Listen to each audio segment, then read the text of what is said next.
नमस्कार, मैं राजकुमारी सेन से आचार्य हिंदी सेठ मुरलीधर मान सिंह का राजकीय कन्या महाविद्यालय भीलवाड़ा। आज हम सेनापति के शेष रहे पदों का अध्ययन करेंगे कि जिसमें सेनापति ने श्रृंगार वर्णन किया है और नायिका के शारीरिक सौंदर्य का बड़ा ही सुंदर चित्रण किया है। और चित्रण करते हुए कवि कहते हैं कि सोहे संग आली रही रति हूँ के उर्साली, जौबन गरूर चाल चलती दुरत की, कहे मुस्कात बात फूल से झरत जात, सेनापति फूली मानो चांदनी सरद की।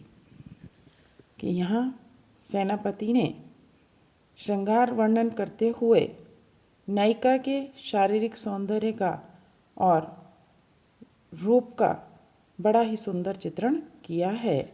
और कवि कहते हैं कि वह नायिका आली यानी सखी कि अपनी सखियों के साथ अत्यंत सुंदर लग रही है और उसकी रूप सौंदर्य को देखकर रति के हृदय में ईर्ष्या के कारण पीड़ा होने लगी है। वह नायिका जौबन यानी यौवन कि वह नायिका यौवन के उन्माद से मदमस्त हाथी की तरह मंद मंद गति से चलती है। जब वह अपनी सखियों से मुस्कात यानी मुस्कुराते हुए बात करती है तो ऐसा प्रतीत होता है कि मानो उसके मुख कमल से सुंदर फूल झड़ रहे हों। सेनापति कवि कहते हैं कि वह नायिका इस प्रकार प्रसन्न होती है, प्रफुल्लित रहती है, मानो शरद काल की शुभ्र चांदनी हो। आगे कहते हैं कि छाए रही भरपूरी पहिरे कपूर धूरी, नागरी अमर मूरी मदन दर्द की, मुख मृग लंछन सौ कटी मृगराज की सी, मृग के से दृग्भाल बैंदी मृगमत की। आगे कवि कहते हैं कि वह नायिका जो है अपनी सखियों के बीच पूर्णतया छाई रहती है। कहने का तात्पर्य कि वह सखियों के मध्य में उस नायिका के शारीरिक सौंदर्य जो है अनुपम दिखाई पड़ता है। वह अपने शरीर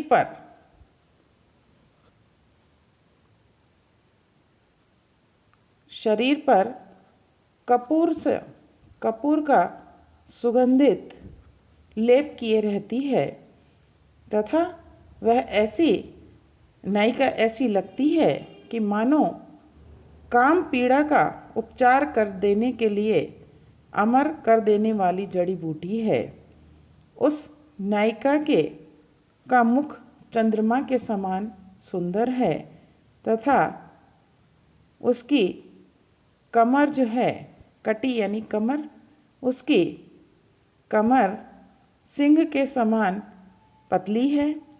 उसके नेत्र मृग के नेत्रों के समान हैं तथा वह अपने ललाट पर कस्तूरी की बिंदिया लगा रखी है तथा उसने अपने ललाट पर कस्तूरी की बेंदी यानी बिंदिया लगा रखी है।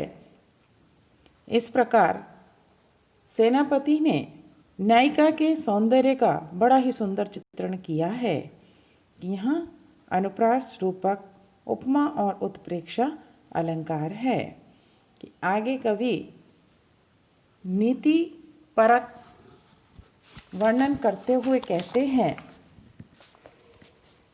कि नीकी मति लेह रमनी की मति लेह मति, सेनापति चेत कछु पाहन अचेत है, करम करम कर कर्मन कर पाप, करम न कर मोड़ शीस भयो सेत है। कि यहाँ कवि ने नीतिपरक पद का वर्णन करते हुए कहा है कि मनुष्य को सांसारिक जीवन में अच्छे कर्म करने चाहिए और ईश्वर का स्मरण करना चाहिए, राम नाम का स्मरण करना चाहिए, भजन करना चाहिए। कवि कहते हैं कि अरे मानव, हे मनुष्य, तुम नीकी यानी अच्छी, रमनी यानी स्त्री और पाहन यानी पत्थर, कर्म यानी कर्म और कर्मन यानी कर्मण्य। तो यहाँ कवि जो है वह मनुष्य से कहते हैं कि अरे मनुष्य, कि तुम अच्छी बुद्धि को अपनाओ, परंतु स्त्रियों की चंचल बुद्धि मत लो। कहने का तात्पर्य कि वह कहते हैं कि हे मनुष्य, तुम स्वयं विवेकशील बनो और सांसारिक जीवन जीने के लिए चेत जाओ, कि जो जागता नहीं है वह पत्थर की तरह अचेत रहता है।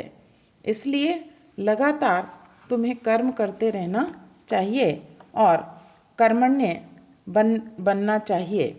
लेकिन कहते हैं अरे मूढ़, तुम इस प्रकार के पाप कर्म मत करो, क्योंकि श्वेत यानी सफ़ेद, कि अब तुम्हारा सिर जो है वो सफ़ेद हो गया है। कहने का तात्पर्य कि सिर के बाल सफ़ेद हो गए हैं, तो अब तुम्हें अच्छे कर्म करने चाहिए।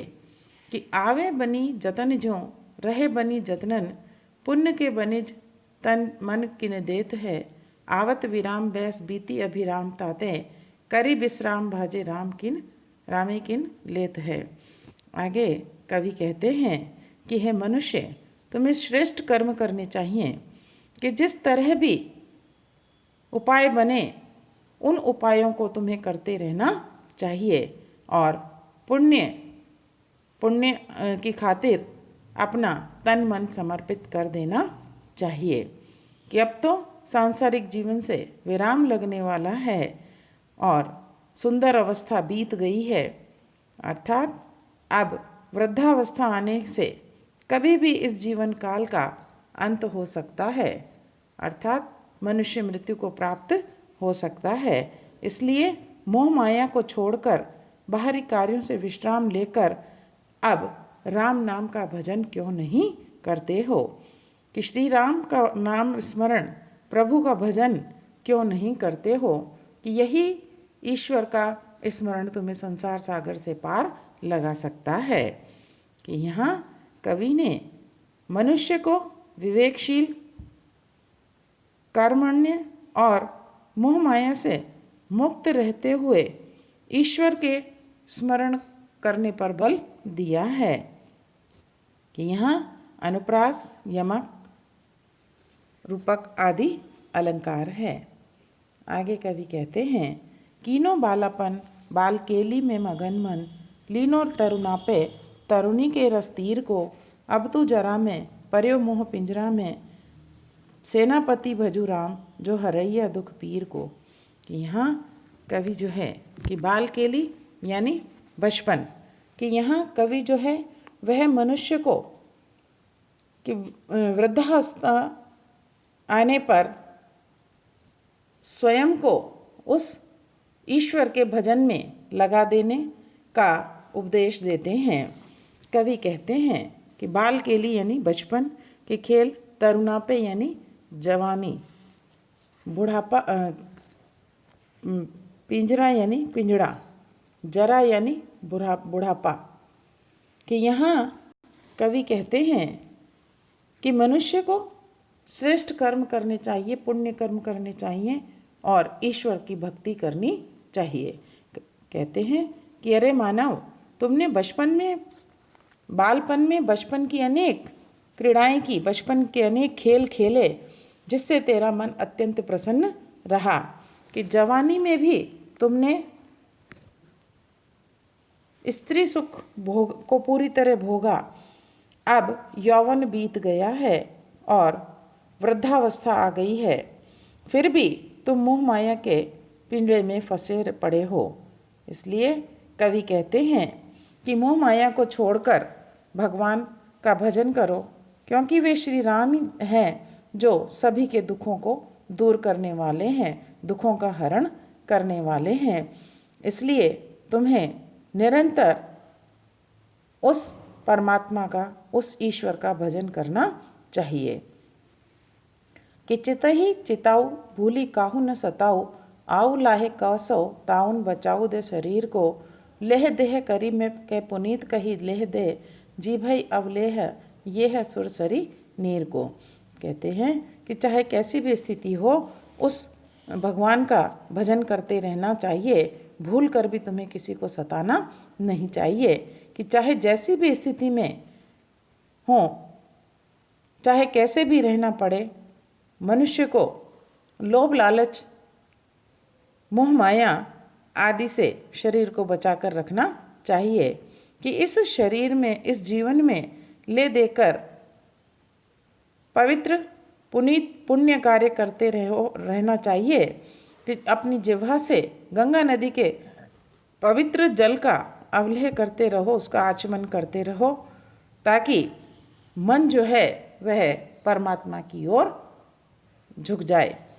कि यहाँ कवि ने वृद्धावस्था आने पर मोह माया से मुक्त रहकर भगवान का भजन करने का उपदेश दिया है। यहाँ अनुप्रास, यमक, रूपक आदि अलंकार हैं।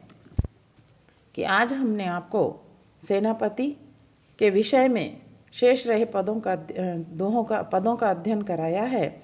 आप इन्हें पढ़िए, सुनिए, समझिए, और किसी भी प्रकार की कोई शंका हो तो उसे कमेंट बॉक्स में लिखिए, ताकि शंका का समाधान किया जा सके। साथ ही इस चैनल को लाइक और सब्सक्राइब अवश्य कीजिए। धन्यवाद।